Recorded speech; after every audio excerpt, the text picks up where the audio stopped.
I always keep my options open.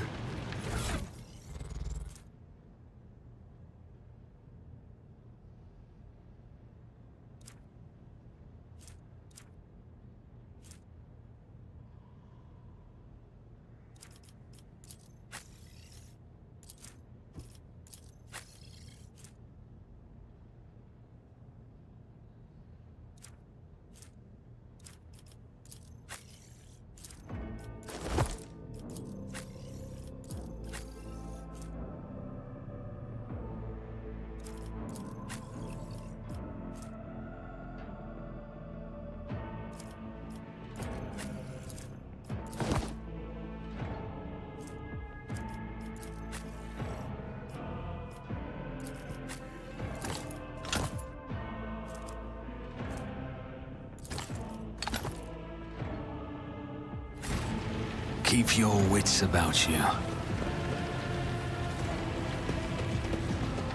The air is dead. Rivor, Master Helmsman, Systems Status Report. By the Emperor, it's the Seneschal, living and breathing. Oh, well, there's a tricky question. The old place is so overgrown with foul wickedry, we'll be scrubbing it off the vid screens for throne knows how long. Must have been Providence. It better have been the Emperor's, not someone else's. When they barged in here, the ones with the Master of Whispers, some officers charged them, but it wasn't even a fight. I grabbed whoever I could and dragged them behind the cogitators. Then, I prayed for our rescue.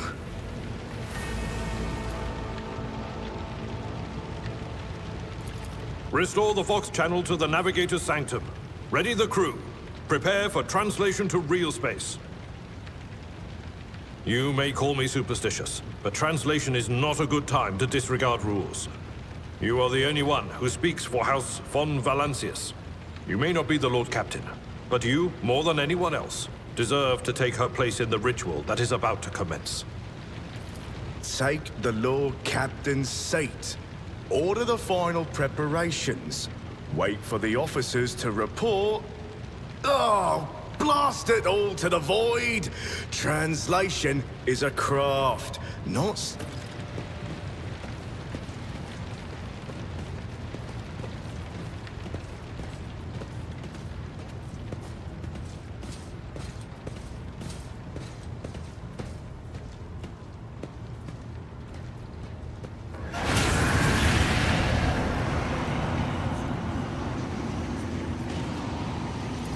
Who are you to oppose destiny itself for the sake of lives that are not your own?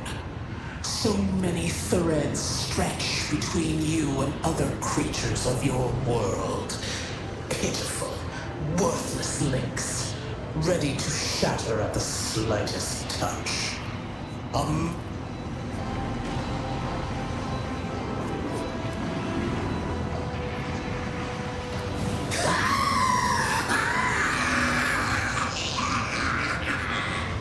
Lead them, mortal. Guide them. Persuade them. Force them to walk your path. You will need followers, for destiny is preordained.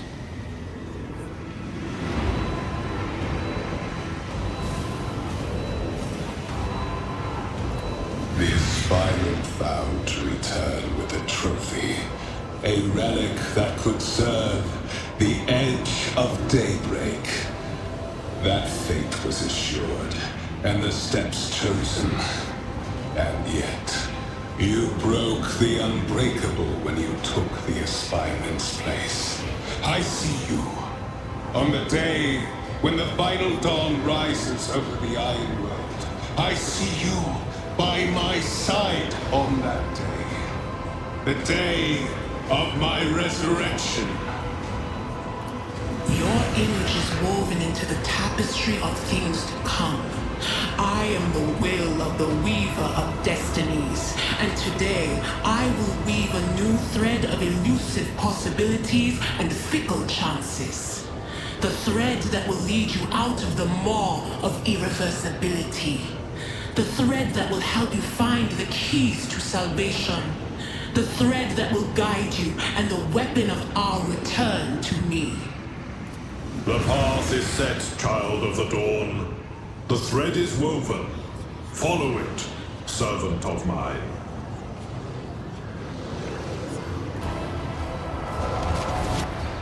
Seneschal, the Navigator's Sanctum is silent. The Vox signal is stable, which means... The Navigator gave his life battling the storm that nearly claimed the von Valancius flagship. We will honor his memory, along with that of all who died this day. Seneschal, will you tell us now? Who is that? Where's the Lord Captain? As First Officer, it is my duty to inform you with the greatest regret and indelible sorrow, that Lord Captain Theodora von Valancius is dead. May her memory never fade from the annals of the dynasty. By right of blood succession, and with the absence of other kin who could challenge this decision, it is hereby declared that the successor to Theodora von Valancius is her heir, the rightful inheritor of the warrant of trade, and the title of Rogue Trader. The official ascension ceremony will be held at a later time. In the interim, have you lost your tongues? Hail your lord. It is because of his toils that we all still live. The deed is done, Master. My apologies. I meant to say Lord Captain.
походу землетрясение было.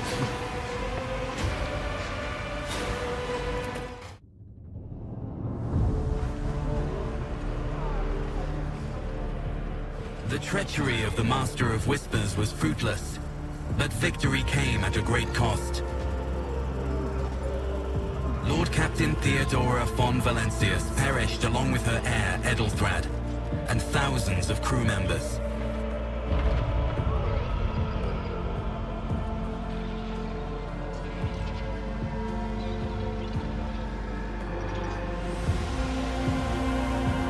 Yet hope remained, for the second in line to the rogue trader dynasty survived, and through the strength of his resolve, saved those who were counting on him for protection.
Lord Captain.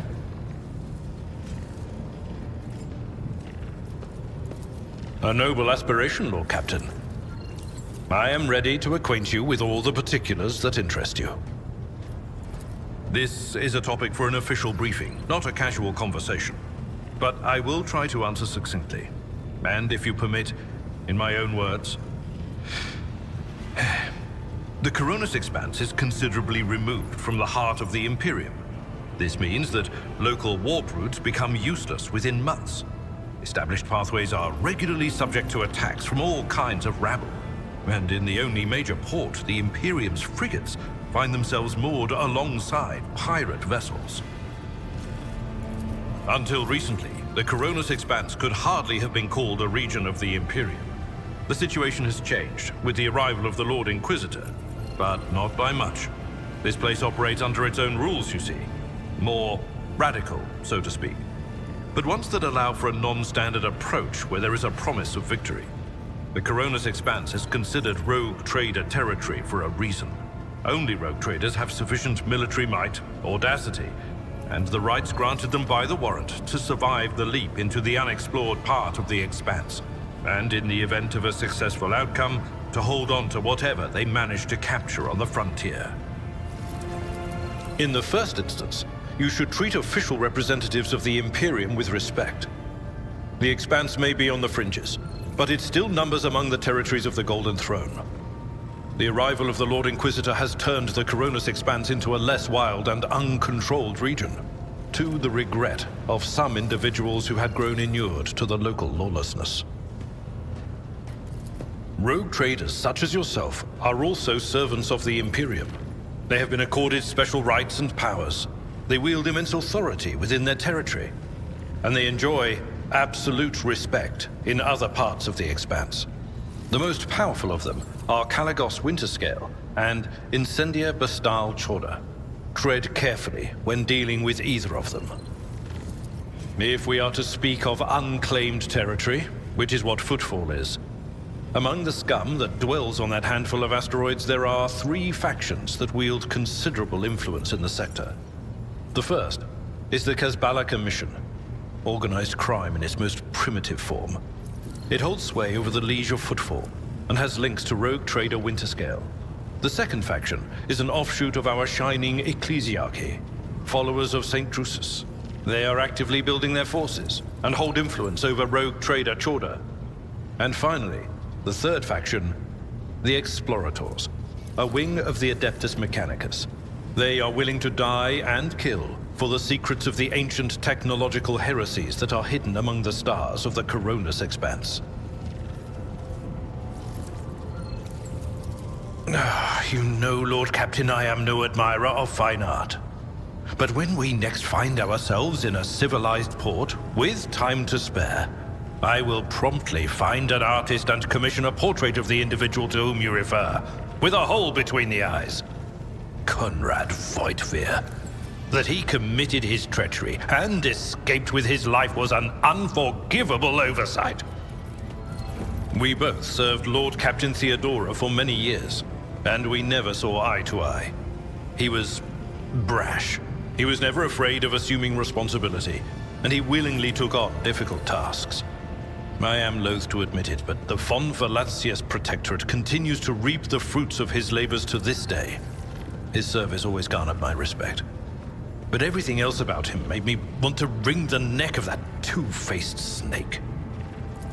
If you are taking comfort in the thought that we will hear no more of Conrad, prepare to be disappointed. You thwarted his plans, his meticulously plotted and nurtured treachery. He is sure to attempt to strike at you, and he will use his contacts and knowledge of the Protectorate to do so. The only question, Lord Captain, is whether you will be able to anticipate his next steps. As you wish, Lord Captain. As you wish, Lord Captain. What would you like to know? I used to be an officer in the Navis Imperialis. No, I used to be is not quite right. It was not simply a job. It was my calling, the essence of my life. I was proud to serve Lord Captain Theodora, but in my heart and mind, I'm still an officer of the Imperium. I met Lord Captain Theodora on a mission where the Imperial Navy was providing reinforcement to the rogue traders' army on one of the frontier worlds.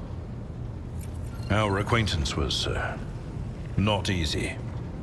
Working with people outside the Navy hierarchy has never been my strong suit. It was to my great surprise then that after the mission's completion, I received a referral to leave my service in the Navy and join the rogue traders' personal council. It was a difficult choice for me. But I saw in the offer a chance to serve the interests of humanity even more effectively than in the Navis Imperialis. You do not need me to tell you just how remarkable a person Lord Captain Theodora was. I recognized her at once as a true leader and formidable creative force. One who had built a protectorate amidst the dangers and wildness of the Expanse. You could say there was no one among the naval command who was willing to impede the wishes of the rogue trader. To do so would be to risk their own position and their relationship with Theodora. The Lord Captain possessed certain contacts in the Imperial Navy. Contacts which she used to request help during the conflict on the border world. And which enabled her to make me an offer that resulted in my joining her retinue. The Navis Imperialis is an ancient institution with its own mandates and muster lists. On occasion, in the heat of an official briefing, or an informal discussion, I violated those rules, determined to press my point. It is challenging to choose the words to accurately express my opinion on a situation or the actions of others that do not sound overly scathing or confrontational. Many in command were inclined to view my manner of speaking as unbefitting a person of my rank. What? Lord Captain, any allegations of improper feelings or unsanctioned relations are utterly baseless and bordering on the insulting. Utterly baseless. I am a widower. I am a father of 4, and if my information is not outdated, a grandfather of 11. My family lives on Dargonus. None of my children express any eagerness or aptitude for serving aboard ship, and I would hardly have insisted that they follow in my footsteps. Of course. I thank you for the honor, but I must decline. As a former military officer, I believe in the importance of order in all things, including the chain of command. You are the Lord Captain, my direct superior. I am not prepared to address you in any way other than as regulation dictates. Lord Captain.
What are you talking about, Lord Captain?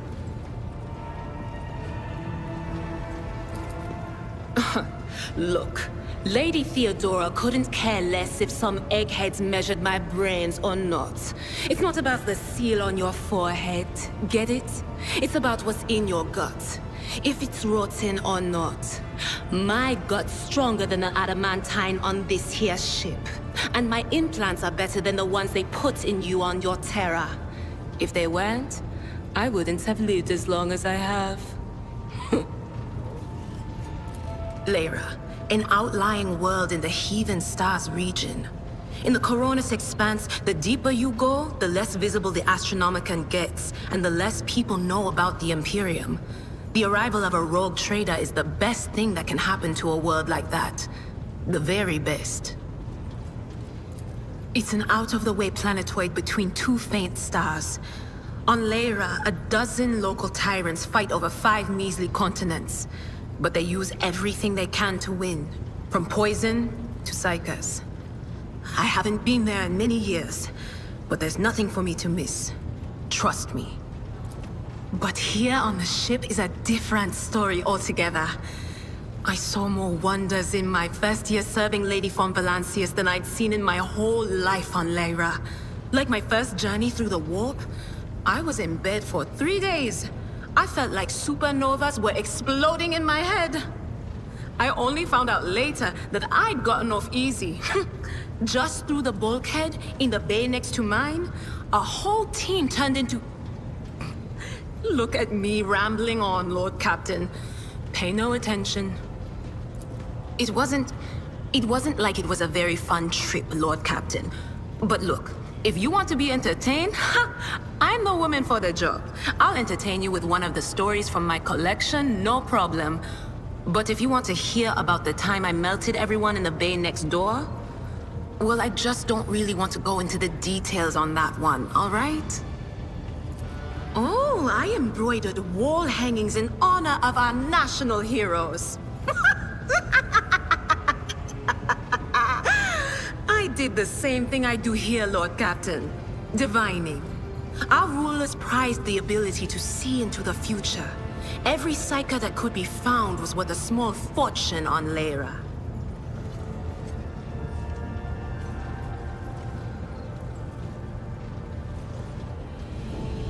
There's no such thing as a peaceful life on Lyra.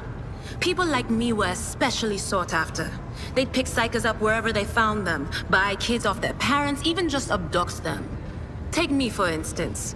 I got taken from my street gang. The older kids sold me when they noticed there was something off about me. The ruling dynasties had schools where they trained us and beat us black and blue. And then they packed us off to serve. Some of us held on for a long time, but others didn't last. Not everyone's as smart and talented as me, you know. Some people crossed the line and were out of commission before their time.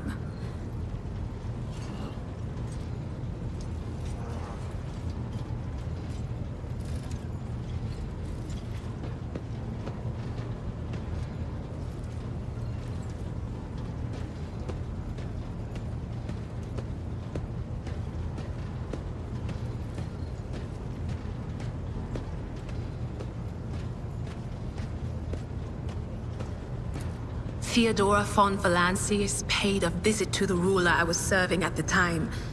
I don't know what the visit was for, and it's no business of mine anyway. I can still remember the way the voices in my head changed when I looked at her. They were practically screaming. She had so much behind her, and plenty ahead of her too. As I gawped at her, all of a sudden, I heard a whisper. A hint, a suggestion, nothing more. But I know the difference between idle chatter and a real threat. I seized my chance and approached Theodora. I managed to whisper a couple of words in her ear before the wardens dragged me away. They beat me and locked me up. No wonder. It wasn't my place to converse with outsiders. And then Theodora's people came for me. They broke down the wall, butchered the guards. Also, I could tell them my warning in full. So I said the rest, but I didn't want to go back to my old life. And so I entered the service of the Von Valancius dynasty. A few times. Not many. And if I think about it, why would I want to? I've got everything I need here. All the whispers I hear are familiar ones. They almost feel like family. And if I want to hear about the nightmares off the ship, I can. Of course, Lord Captain.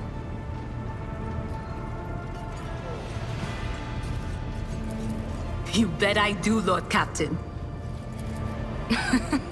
Okay, so we went to Footfall once. Well, I mean, Lord Captain Theodora went to Footfall a lot. But on that occasion, she took me with her for some reason. My day had gotten off to a bad start. My head had been yammering since I woke up, but there was nothing else for it. I had to go. We arrived at the place, and what a place! All the gentlemen and ladies dressed to kill, showing off their encrusted implants, all clustered around little tables. Well, turned out it was a gaming den. And not just any gaming den, but one run by somebody with deep pockets for people with just as much cash to splash. You should have seen it. People gambling away planets in a game of regicide. Anyway, so the Lord Captain wanted me to help her beat some guy. So I tell her, the chips won't land in your favor. You'll get a bad hand. Don't sit down at that table, your ladyship. But did she listen? Of course she didn't. If there's one thing she never lacked, it's stubbornness. So they sat down and the cards were dealt. I'm hovering around like I'm not involved, but I'm keeping my eye on things. And everything in my head keeps getting louder and louder. Anyway, it's a good thing I realized in time that my mind wasn't going haywire over a losing hand, but something else. I made some excuse to drag the Lord Captain up from the table and took her away from that place. And a few minutes later, the room where we'd been... It turned out some wise guy had the same bright idea to bring a pet psyker along with him. One of those ones who just scuttle around in Footfall's underbelly. And the psyker just freaked out, I guess. After all the commotion, people went to see what happened in the room. And they'd all gone for each other's throats. Literally. With teeth. And I think they completely detached that asteroid from Footfall and pushed it off into open space so it would head off toward the local star. Lord Captain, forgive me, but it would be like talking to a person born blind about colors. I could spend hours explaining, but it wouldn't make any sense to you. Every psyker feels their connection with the warp in their own way. One person might see spots and shadows out of the corner of their eye. Another feels fingers running down their spine. As for me, I've got a door in my head. One that's open just a crack. There's no way to close it, no matter how hard I try. I've just had to get used to the whispers from the other side. When I need to use it for work, I listen in more closely. But I usually just try not to notice it. Training, habit, and a little amasec and a couple other things you can get on the lower decks. If you put all those together, it makes things bearable. Sometimes I even wonder if I'm imagining half the voices I hear. You know, when life on board gets a little boring. Better than listening to the living, anyhow.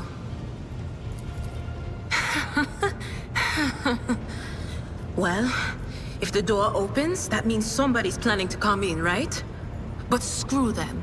They're not coming through. Trust me. I know how to keep my valuable head locked up tight. Only losers who are afraid of their own gift lose control. Or idiots who never figure out what they are before it's too late. Or little kids who want to play around with their shiny new toy. If you don't know the limits of your abilities, or you're always bouncing around in your own head, that's a recipe for disaster. All right. That's what I'm here for, after all. So, I'm just going to lean on that door in my head a little more, prick up my ears, and listen to what the warp's got to say about you. If you'll allow it, I can listen right now. All right, let's hear what they're whispering about you, hmm?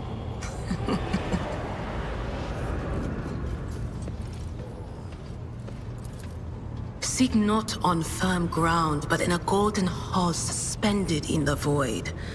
There waits a child without kin, but with a name blind to truth. She draws the brush across the canvas and does not notice that her palette is full not of paint, but of blood. And with each smear, this well does not deplete, but fills and fills up to the brim. One thing is clear.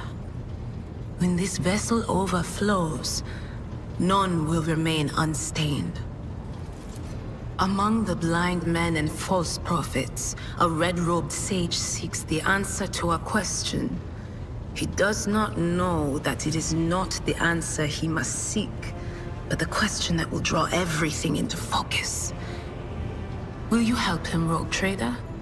But mark that sometimes ignorance is sweeter than oblivion. A chained hound chases after glimmers of the aurora, but sparks in the scent of oil confound his nose. The chain trails after him. What will happen if you pick it up? Will you become his master, or merely another beast in the pack of his true lord? The glow of dawn bursts forth from its prison. Dungeon walls cannot contain the dark essence wallowing in the dust. A naive cub pushes his nose into a familiar hand. I'm sorry, Lord Captain. The voices are going wild. I can't make out a thing. I'll try to rein them in, somehow. But for now... Of course,